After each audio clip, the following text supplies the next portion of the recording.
जैसा कि हम सभी जान रहे हैं, आज एएनडी कॉलेज के इकोनॉमिक्स डिपार्टमेंट के द्वारा अंतर्राष्ट्रीय संगोष्ठी का आयोजन किया गया है। नए भारत के निर्माण में महिला उद्यमिता की भूमिका। इस एंटरप्रेन्योरशिप के कॉन्टेस्ट में जिन चीजों की बात होनी है, उन सारे पक्षों का कहीं न कहीं जो एक मूल मकसद है, महिलाओं की सशक्तिकरण की अवधारणा, उनकी अपनी पहचान और उनकी गरिमा को स्थापित करने की बात, इन्हीं पक्षों को लेकर के मंजरी नाथ जी के द्वारा ये आयोजन किया गया है। तो एएनडी कॉलेज के इकोनॉमिक्स डिपार्टमेंट, एएनडी कॉलेज के प्रधानाचार्य और मंजरी नाथ जी इसके बधाई के पात्र हैं। सेंटर फॉर जेंडर स्टडीज के तरफ से कि आज की तारीख में जब हम इन विमर्शों में ये जो हमारा एक डिस्कोर्स आज की तारीख में रहा होगा, तो इन डिस्कोर्सों को आप कहीं न कहीं एंटरप्रेन्योरशिप की जो अवधारणा है उसको देखने की जरूरत।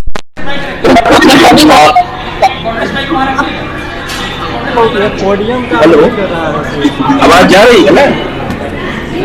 Yes sir, it's audible. Actually आज के लिए ये आयोजन के लिए एएनडी कॉलेज को मैं बधाई देता हूँ, और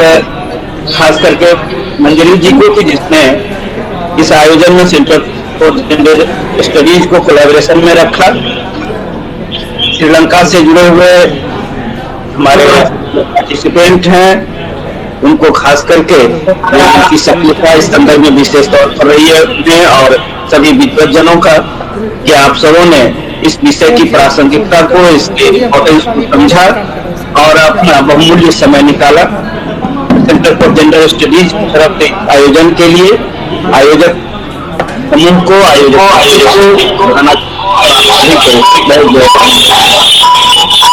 जैसा कि हम सभी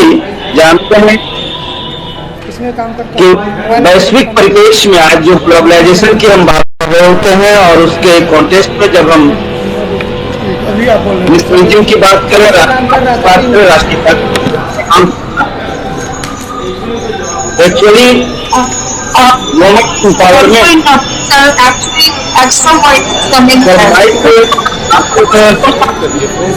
म्यूट कर रहे हैं, ज्यादा बेहतर होगा। कई आवाज नहीं आ रही है।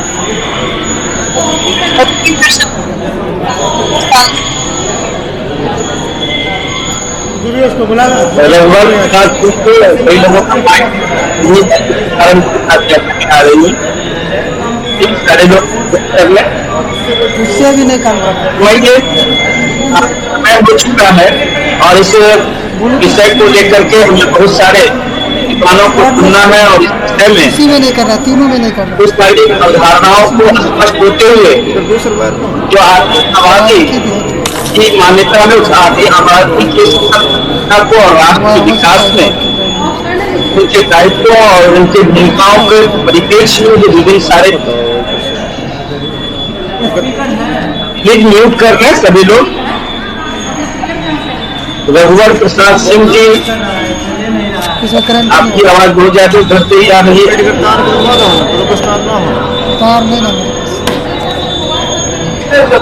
हमारे कहने का एक ये मकसद है कि आज के इस आयोजन के द्वारा हम ये देखें इस तरह से महिलाओं ने एक लंबी संग्राम लड़ाई है, क्या शांति बनाए रखते जिस प्रकार चल रहा है ना, एक वर्चस्व करने की करने की कोशिश की जाती है। महिलाओं को नियंत्रित करते हुए उसे दोयम दर्जा दिया गया, और समाज राष्ट्र के विकास में उनके दायित्व को, उनकी भूमिकाओं को कहीं न कहीं एक दायरे में बांध दिया गया। कम्युनिकेशन के साथ साथ हमारे राष्ट्र के समाज के विकास में जो उनका योगदान हो सकता था, उस कंट्रीब्यूशन से हम देखते हैं एक लंबे समय तक समाज और राष्ट्र वंचित रहा। लेकिन आजादी के पश्चात जबकि 18वीं शताब्दी से ही देखते हैं, जब हम वोमेन मूवमेंट की बात होती है जो 19वीं शताब्दी और 20वीं शताब्दी का जो आरंभिक चरण है, उसमें महिलाओं ने अपनी आजादी के लिए, अपनी समानता के हक के लिए बहुत सारे प्रयास किए और उन प्रयासों में 1910 में जो स्थापित हुआ भारत स्त्री मंडल, 1917 में वुमेन इंडियन एसोसिएशन और 1920 में महिला समाज, 1925 में national council for women in India और 1927 ईस्वी में स्थापित अखिल भारतीय महिला सम्मेलन, ये सब कुछ ऐसे इंस्टीट्यूशन हैं जिसने महिलाओं के लिए उनके बीच एक आत्मविश्वास और जागृति की अवधारणा को भरने का प्रयास किया। उज्ज्वल सिंह के द्वारा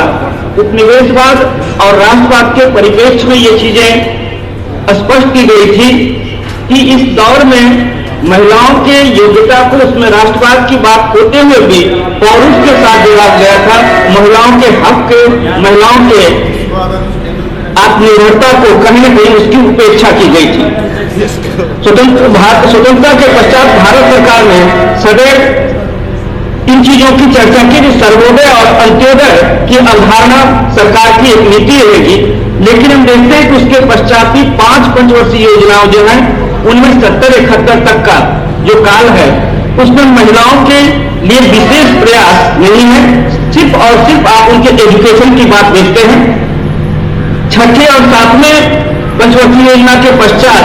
थोड़ी बहुत एजुकेशन पर बल दिया जा रहा होता है और 10वीं जो पंचवर्षीय योजना है उसमें पहली बार हम देखते हैं महिला के लिए 10वीं पंचवर्षीय योजना में उसके स्किल डेवलपमेंट को और उनकी पहचान को सशक्त बनाने का एक प्रयास सफल रूप में सामने आता है सरकारी तौर पर। उसे सरकार के संविधान के अंतर्गत हम लोग जब विमर्श करते हैं तो अक्सर कह रहे होते हैं कि इतनी सारी आंदोलन की भूमिकाएं जो है उसमें महिलाओं के हक की बात हुई, महिलाओं को आधार देने की बात हुई, महिलाओं की अस्मिता की बात रही, लेकिन साधना आर्या के द्वारा बहुत सारे कार्य किए गए हैं। उन्होंने पंचवर्षीय योजनाओं के संदर्भ में खास करके लिखा है कि 7वीं पंचवर्षीय योजना तक की स्थिति जो थी वो महिलाओं के उद्यमिता को, उसकी आत्मनिर्भरता को कहीं से भी केंद्रित करके कोई योजना नहीं बनाई गई। 8वीं योजना में पहली बार पूरे अनुदान दिए गए थे और 10वीं योजना में उन्हें कौशल विकास की अवधारणा स्टेट के माध्यम से हम देखते हैं कि ये किया गया है। और ये जो भारत में महिला आंदोलन चले उनमें पहले के जो आंदोलन है जो 19वीं शताब्दी और आजादी के पूर्व तक का 20वीं शताब्दी का आरंभिक चरण में, उसमें आप ये सिर्फ देखते हैं कि उन्होंने महिला कल्याण की बात, महिला समानता की बात की थी, महिला आत्मनिर्भर पक्ष को, महिला अस्मिता को, गरिमा को उसने नहीं उभारा था। और जब तक महिलाओं में आत्मनिर्भरता नहीं आएगी, जब तक महिलाओं को अपने निर्णय लेने का अधिकार नहीं होगा, तब तक एक स्वतंत्र भूमिका और दायित्व की बात हम नहीं कर सकते हैं। और इसी संदर्भ में 1970 से 75 का जो दौर भारत में रहा, इसमें खास करके सेवा अर्थात सेल्फ एम्प्लॉयमेंट वुमेन एसोसिएशन जो 1972 में स्थापित हुई और इला भट्ट के द्वारा इसमें विशेष जोर दिया गया महिलाओं के आत्मनिर्भरता के संदर्भ में। इसी समय 1974 में हैदराबाद में एक संस्था की स्थापना होती है और वह है महिलाओं के हिंसा के विरुद्ध जो प्रोग्रेसिव ऑर्गेनाइजेशन ऑफ वुमेन, और इसमें कार्य के स्तर पर और आर्थिक आत्मनिर्भरता के संदर्भ में बहुत सारे कार्य किए। और इसी परिप्रेक्ष्य में आंदोलनों पर राधा कुमार के द्वारा यह प्रश्न चिन्ह लगाया गया कि ये जो आंदोलन हो रहे हैं वो कहां तक पितृसत्ता को चुनौती देते हुए महिलाओं को आत्मनिर्भर बना रहा है और उनकी भूमिका को सशक्त गरिमापूर्ण बनाने में सक्षम हो रहा है। ये 1971 में राष्ट्रीय समिति बनी और बीना मजुमदार के द्वारा जो उनके नेतृत्व में उसने 1974 ईस्वी में एक रिपोर्ट दिया। उस रिपोर्ट को हम देखते हैं निरंतर महिलाओं के जिस उद्यमिता की हम बात कर रहे होते हैं, महिलाओं के आत्मनिर्भरता की बात कर रहे होते हैं, आर्थिक आत्मनिर्भरता की, तो उसमें बीना मजुमदार के द्वारा जो ये प्रस्ताव किया गया है वुमेन इन डेवलपमेंट का जो अंतर्राष्ट्रीय संगठन बना और जेंडर इन डेवलपमेंट जो सोशियोलॉजिस्ट एंड ऑकले के द्वारा ये जो अवधारणा दी गई, इसमें कहीं न कहीं हम देखते हैं 1974 का बीना मजूमदार के द्वारा जो प्रस्ताव रिपोर्ट आया महिला समानता के संदर्भ में, और 1988 में एक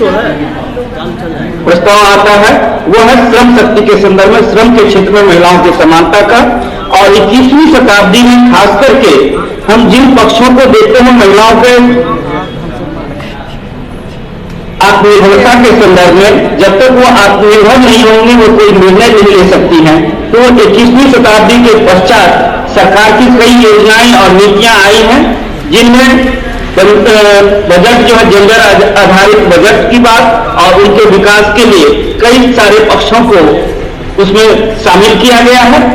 और इस क्रम में 21वीं शताब्दी के अंतर्गत महिलाओं की आत्मनिर्भरता को हम इस क्षेत्र में जो उनके रोजगार के अवसर की समानता हो, जो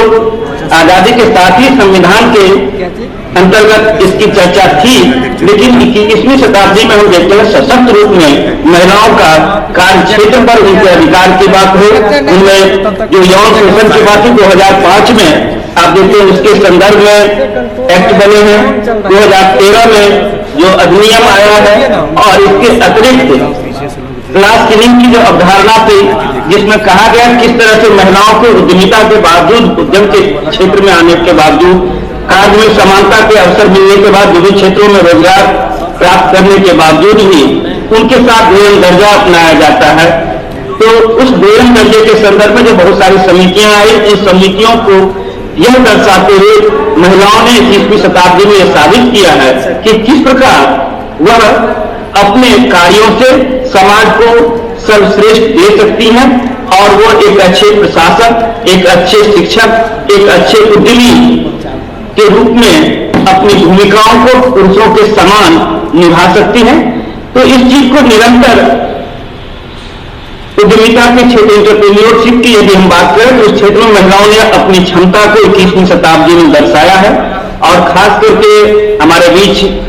मैं देख रहा हूं प्रोफेसर तपन सांडिल जी जुड़ चुके हैं, और अर्थशास्त्र के शिक्षक होने के अतिरिक्त कोरोना काल में अभी कुछ दिन पहले ही सर से बातचीत हो रही थी, सर का किताब भी उस संदर्भ में आया है। तो किस प्रकार कोरोना पीरियड में महिलाओं ने अपनी आत्मनिर्भरता को, निर्णय लेने की क्षमता को और अपनी उत्पादन क्षमता को प्रदर्शित किया है, इसकी विस्तृत चर्चा सर ने भी अपनी पुस्तक में की और हम लोग अभी सर को सुनेंगे। तो महिलाओं के उद्यमिता को लेकर के उनकी आत्मनिर्भरता के संदर्भ में हमें देखने की जरूरत है, समझने की जरूरत है। और खास करके जो विस्थापन होता है अभी कोरोना पीरियड में, जो खास करके विस्थापन की बात रही है, तो कई समाजशास्त्रियों ने इस पर विस्तार से कार्य किया है। इसलिए अर्थशास्त्र और समाजशास्त्र की भूमिकाओं को यदि हम जोड़ के देखें तो महिलाओं के आत्मनिर्भरता को काफी हद तक समझा जा सकता है। और एक समाजशास्त्री के द्वारा विस्थापन के क्रम में सबसे ज्यादा प्रभावित होने वाला वर्ग एंटरप्रेन्योरशिप में, जो अगर हम कहें तो सबसे ज्यादा जिस पर प्रभाव पड़ा है वो महिला उद्यमिता ही है। ये जो ग्लोबलाइजेशन का फेज है, इसमें महिलाओं के लिए बहुत सारे द्वार खुले हैं। भारत में भी बहुत सारे उद्योग में उनकी भूमिकाएं बनी हैं। खास करके ग्रामीण क्षेत्र में कृषि और छोटे छोटे उद्योग धंधों में महिलाओं की काफी प्रभावी भूमिका रही है, और उनकी इस भूमिका ने उन्हें एक आत्मविश्वास और आर्थिक रूप से आत्मनिर्भर स्वरूप को जो कायम किया है, उससे महिलाएं आज की तारीख में स्वनिर्णय लेने की क्षमता को विकसित कर पाई हैं। लेकिन जो अभी का इमीडिएट जो अभी रिसर्च आया है, अभी मैं नाम उसका भूल रहा हूं, जिन्होंने सोशलॉजिस्ट ने दिखाया कि विस्थापन से किस प्रकार सबसे ज्यादा महिलाएं प्रभावित हुई, और महिलाओं के खास करके जो महिलाएं रोजगार में लगी हुई थी, छोटे छोटे उद्योग धंधे में लगी हुई थी, उनके जीविका पर और उनके निर्णय पर किस प्रकार से विस्थापन बुरा प्रभाव डालता है। उन चीजों को अगर देख करके सरकारी नीतियां बनाई जाए विस्थापन के परिप्रेक्ष्य में, खास करके महिलाओं के एंटरप्रेन्योरशिप में उनकी भूमिकाओं को लेकर के, तो कहीं न कहीं इनकी स्थिति और मजबूत होगी। और समाज के, राष्ट्र के विकास, नेशन के डेवलपमेंट के लिए जब हम बार बार कहते हैं आधी आबादी की सक्रिय भूमिका और सहयोग चाहिए, तो उस सहयोग के लिए उनकी परेशानियों को, अभी हमने जो कहा ग्लास थ्योरी की अवधारणा आई, या वर्ग क्षेत्र में जो आप कहते हैं एरिया में उनके साथ जो भेदभाव होता है, या इन चीजों का जो सरकारी या अन्य उद्यम में है, उन चीजों को निराकरण किया जाए तो कहीं न कहीं हम इस एंटरप्रेन्योरशिप के साथ साथ महिलाओं की अस्मिता और उसके आत्मनिर्णय को सशक्त स्वरूप देने में सक्षम हुए, और यह स्वरूप कहीं न कहीं देश के विकास में एक महत्वपूर्ण हमारा प्रयास होगा। 21वीं शताब्दी के इस स्वरूप में बहुत कुछ अचीव करने के बावजूद भी आज की तारीख में भी हम लोग कई मामले में बहुत सारी संभावनाओं आशाओं के साथ इस इंटरप्रेन्योरशिप के मजबूती की ओर देखेंगे। इस उद्यमिता को सशक्त बनाने के लिए हमें देखने की जरूरत है, और इसलिए आज का जो ये टॉपिक भी है उसमें अवसर और चुनौतियों की बात रही, जिसको कोरोना पीरियड में किस तरह से हमने अभी कहा कि हमारे तपन सर उस पर और विस्तार से बात करेंगे, क्योंकि सर की एक पुस्तक भी आई हुई है। और इसी चीज को हमने कहा कि सोशोलॉजिकल और इकोनॉमिक एस्पेक्ट्स के साथ यदि देखें तो कहीं न कहीं महिलाओं की भागीदारी हर क्षेत्र में जो आगे बढ़ रही है उसे और सशक्त करने की आवश्यकता है। और इस एक दिवसीय संगोष्ठी के द्वारा कहीं न कहीं हम लोग अब ये आशा कर सकते हैं कि जो ये योजनाएं इस तरह के अकादमिक वर्क हो रहे हैं, इस एकेडमिक वर्क का एक फुल